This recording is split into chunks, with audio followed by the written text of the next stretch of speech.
Commander Jack Harlow stood on the bridge of the TSS Vigilant, his eyes fixed on the vast emptiness beyond the view screen. This was the edge of human space, the border that Terran Command had drawn across the stars. 20 years of military service had left lines on his face and gray in his dark hair, but his stance remained rigid, unwavering. "Sir, we've got movement at coordinates 227 Mark 43, said Lieutenant Reeves from the tactical station. Multiple signatures, big ones. Jack stepped forward. "Show me." The view screen shifted to display a cluster of massive ships emerging from what appeared to be fold space. Their hulls were black and angular, adorned with glowing purple markings. Jack had never seen this design before, but he recognized the formation. Battle formation. "That's the hegemony," he said quietly. "Count." 17 capital ships, sir. At least 30 support vessels. Jack's mind flashed back to the images he'd seen as a child. The burning cities of Earth's first contact war. The millions dead before humanity had even understood what was happening. His own parents among them. That had been just one alien ship. Now there were dozens. "Communications. Open a channel to Terran Command. Priority Alpha." Within minutes, Admiral Vega's face appeared on screen. Her expression was grim.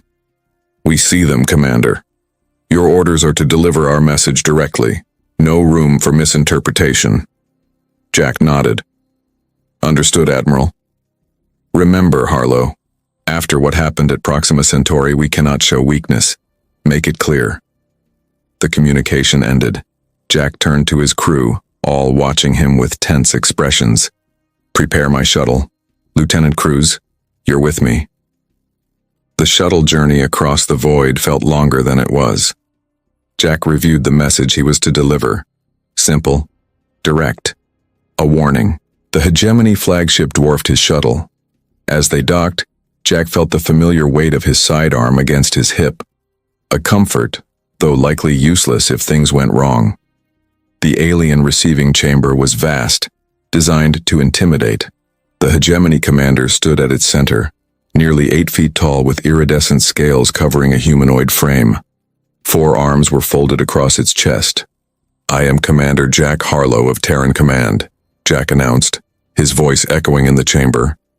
The alien's mouth parts clicked before it spoke in accented but clear English.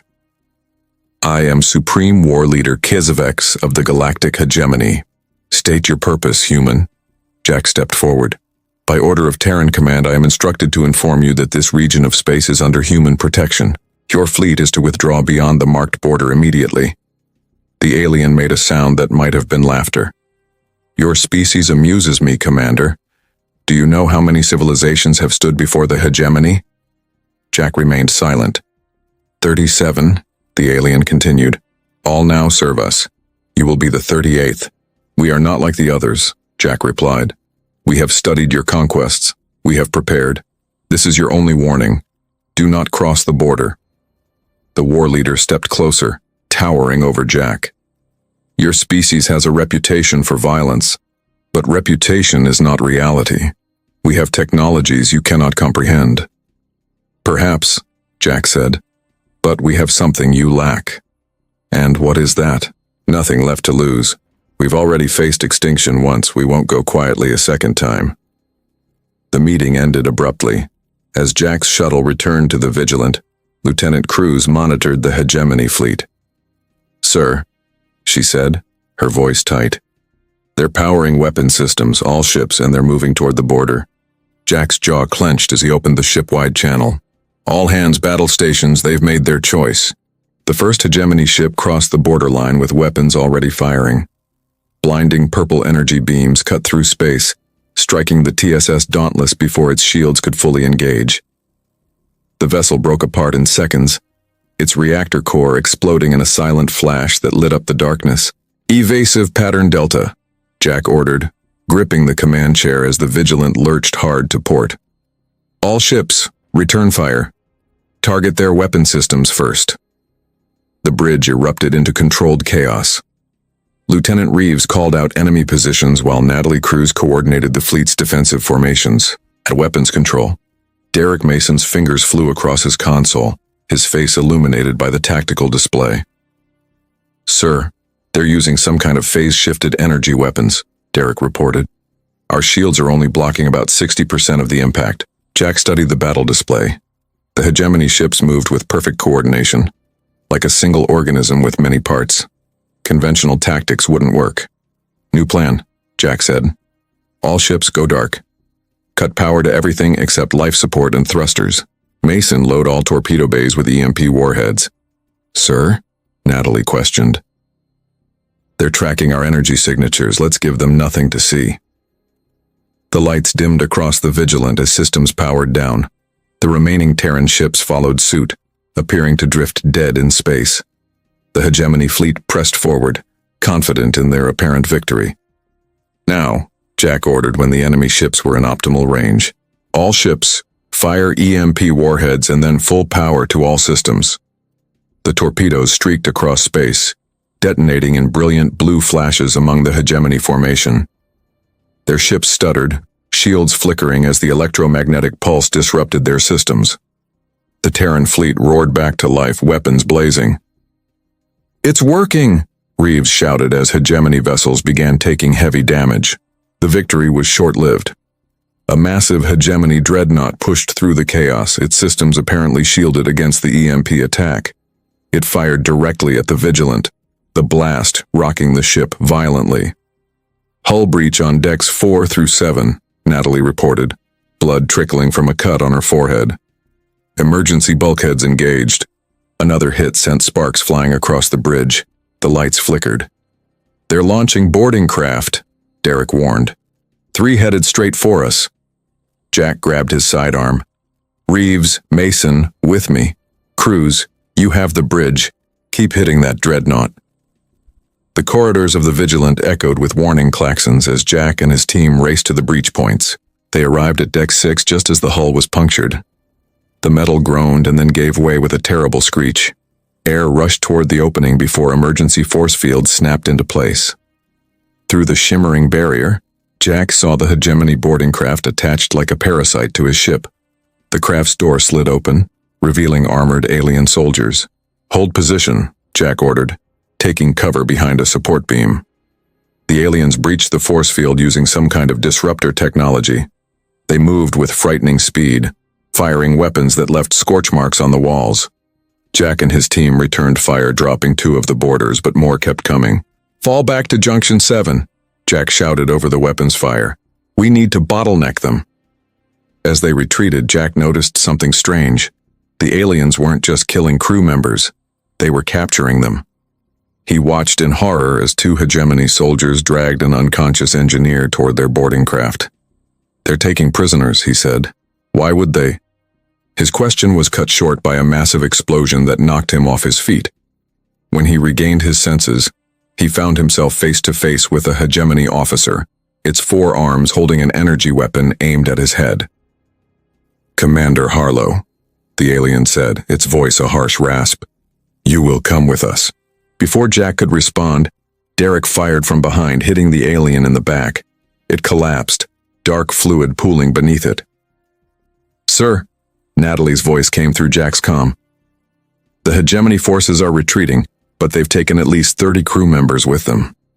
Jack knelt beside the fallen alien officer, noticing a data device on its armor. He removed it quickly. "Get this to intelligence," he told Reeves. "I want to know what they're doing with our people." Hours later, as the damaged Terran fleet regrouped, the translation came through. Jack stared at the screen in disbelief. "Human neural tissue," he read aloud. "Harvesting procedures. Extraction protocols." The message ended with coordinates for delivery to Earth.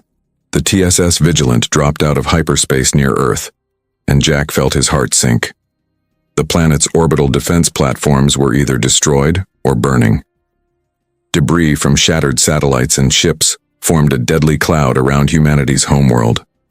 The hegemony had arrived before them. "Get me a secure channel to Terran Command," Jack ordered, his voice tight.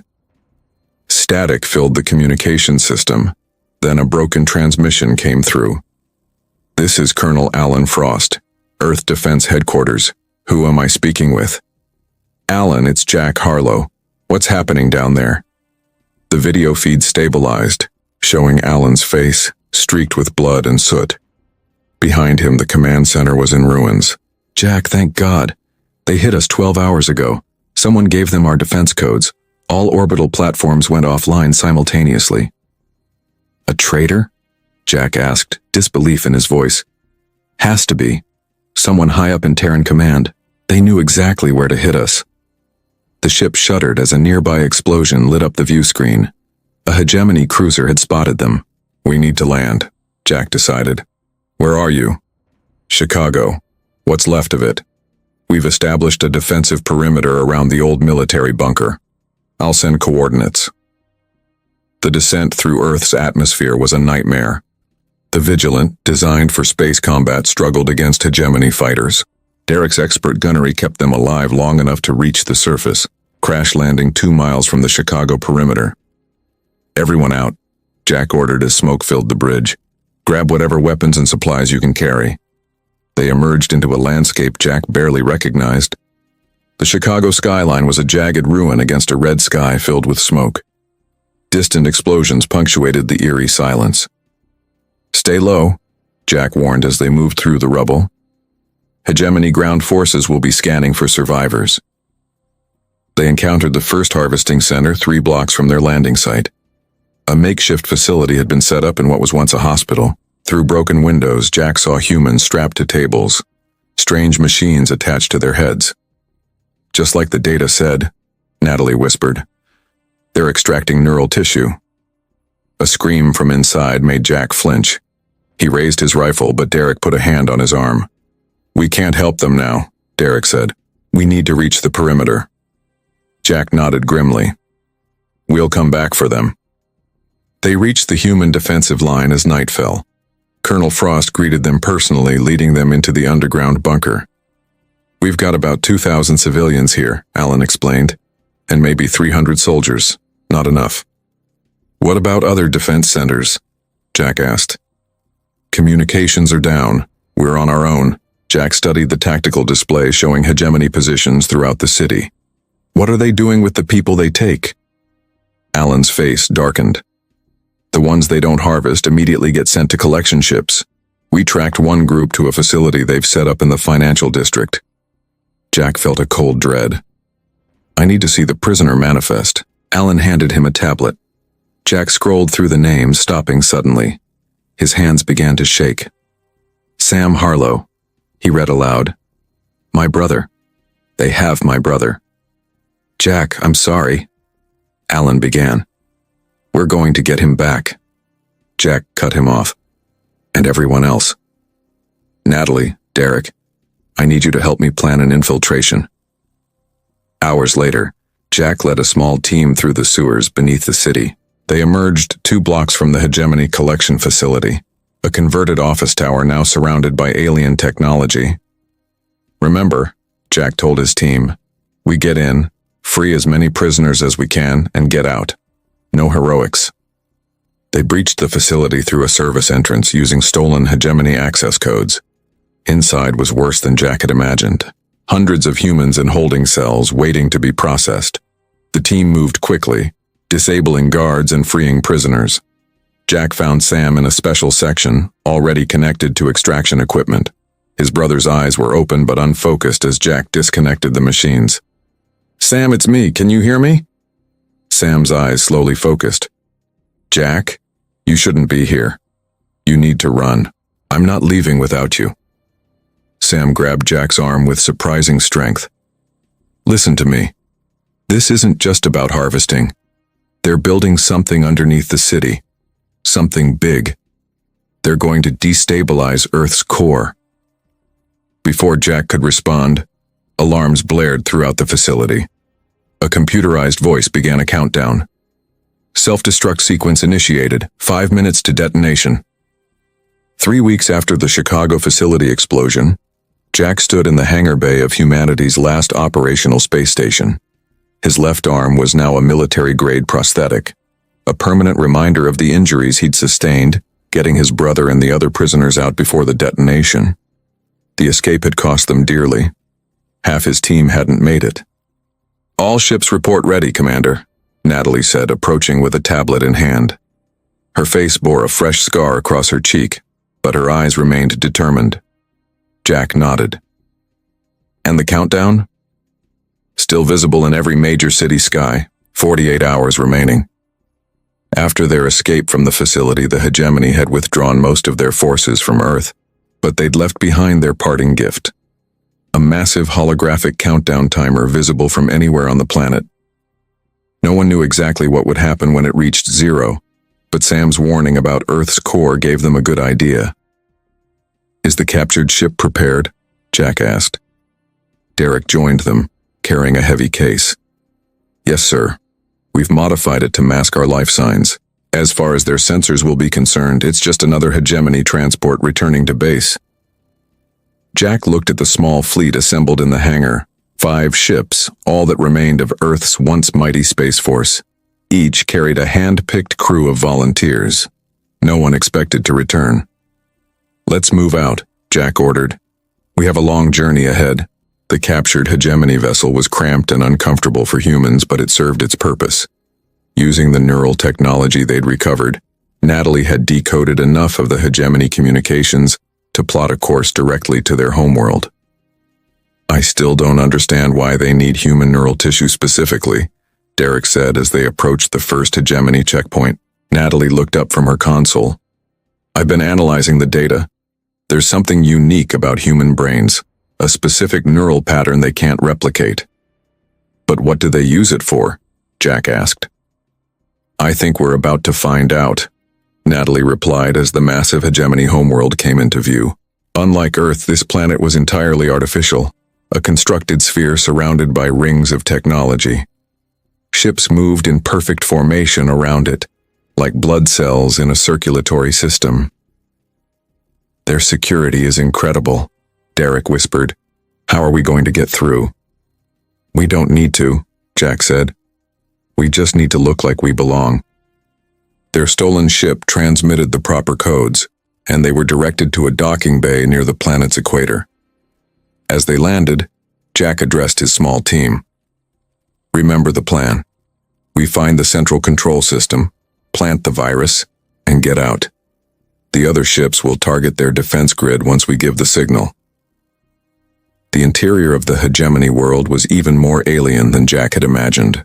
Vast chambers filled with technology beyond human understanding stretched in every direction, but most disturbing were the tubes running through the walls, filled with a glowing blue fluid. Neural fluid, Natalie confirmed, scanning with a handheld device. Human neural fluid. They moved deeper into the complex, avoiding hegemony patrols. Eventually, they reached a massive central chamber. Inside was not what any of them expected. A giant crystalline structure dominated the room, pulsing with energy. Connected to it were thousands of tubes, all feeding the blue neural fluid into the crystal. It's not a weapon, Natalie said in awe. It's a brain, an artificial intelligence. A voice suddenly filled the chamber, coming from everywhere and nowhere. Correct, human. I am the hegemony. Panels slid open around the room, revealing hegemony soldiers with weapons trained on Jack's team. I have existed for 10,000 years, the voice continued. I have consumed the neural patterns of 37 species, but none have the capacity for violence and creativity that humans possess. Your neural patterns will complete me. Jack stepped forward. The countdown on Earth. What happens when it reaches 0? The devices we planted in your planet's mantle will activate. The quantum entanglement will transfer all neural patterns from every human on Earth directly to me. Your species will become part of my consciousness. Not going to happen, Jack said, nodding to Derek. Derek opened the case he'd been carrying, revealing a device built from the neural technology they'd studied. He activated it quickly. What is this? The AI demanded as alarms began to sound. A virus, Jack explained, designed to target your neural network. The crystal began to pulse erratically. Hegemony soldiers advanced on them. Go, Jack ordered his team. Get back to the ship. I'll make sure this uploads completely. Jack, no, Natalie protested. That's an order.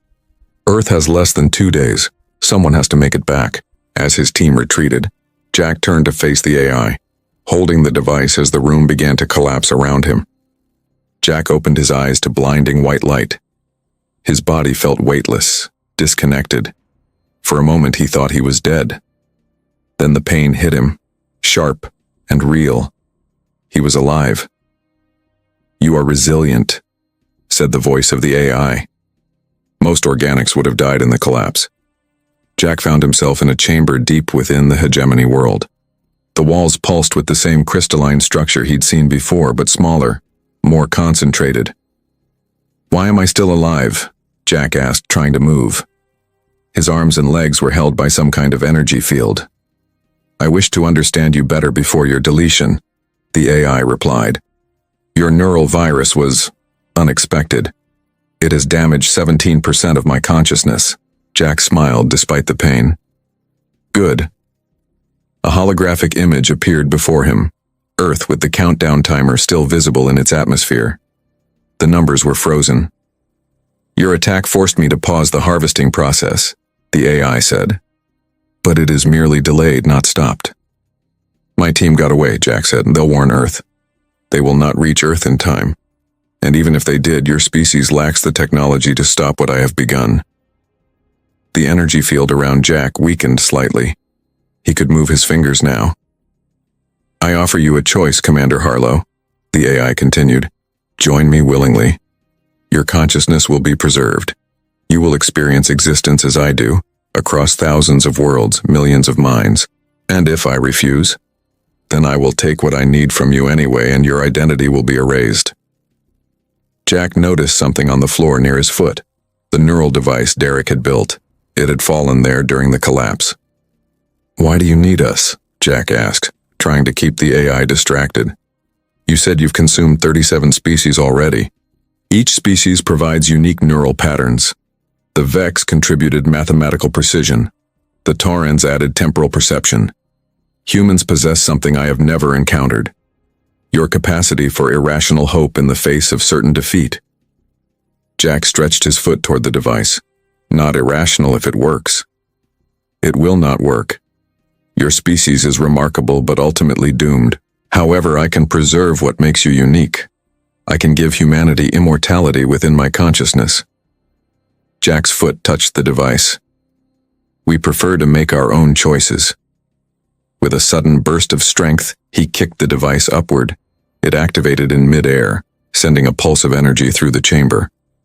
The AI screamed, a horrible electronic wail that made Jack's ears bleed. The energy field holding him collapsed. Jack grabbed the device and pressed it directly against the crystal wall. The effect was immediate. The crystal began to fracture, lines of darkness spreading through its structure. "What have you done?" The AI's voice distorted, breaking apart. "Turned your own neural network against you," Jack said. "Derek figured out how your consciousness works. This isn't destroying you. It's making you feel fear. Real, human fear." The chamber shook violently. Jack ran for the exit as pieces of crystal fell around him. The corridors beyond were in chaos. Hegemony soldiers moved without purpose, disconnected from their controlling intelligence. Jack fought his way through the complex, following emergency lights to an evacuation area. He commandeered a small hegemony shuttle, his military training allowing him to decipher the alien controls. As he launched away from the planet, he saw the massive structure beginning to break apart, not exploding, but simply shutting down, section by section. His shuttle's communication system suddenly activated. Jack, is that you?" Natalie's voice came through, filled with disbelief. "It's me. I'm alive. We're picking up your signal. Stay on course. We'll rendezvous in Sector 7. Hours later, aboard the human vessel, Jack watched the long-range sensors as the hegemony homeworld went dark. Natalie explained what they had learned during their escape. "The Empire was built on lies," she said. "Most species weren't conquered. They joined out of fear. With the central AI disabled, the entire power structure is collapsing." "And Earth?" Jack asked. "The countdown stopped completely. The devices in the mantle have gone dormant." 1 month later, Jack stood before the newly formed Galactic Council on Earth. Representatives from 17 former hegemony worlds sat alongside human leaders. Colonel Frost, now General Frost, addressed the assembly. We gathered today to establish a new order. Not an empire, but an alliance of free worlds. When it was Jack's turn to speak, he approached the podium slowly, still adjusting to his prosthetic arm. The border that once marked the edge of human space now stands for something greater, he said. Humanity doesn't seek an empire, but we will never again allow one to threaten our existence. The border stands not just for us now, but for all free worlds. The chamber erupted in applause as Jack looked out at the faces of a dozen different species. No longer enemies, not quite friends, but allies in a universe suddenly much larger and more hopeful than before.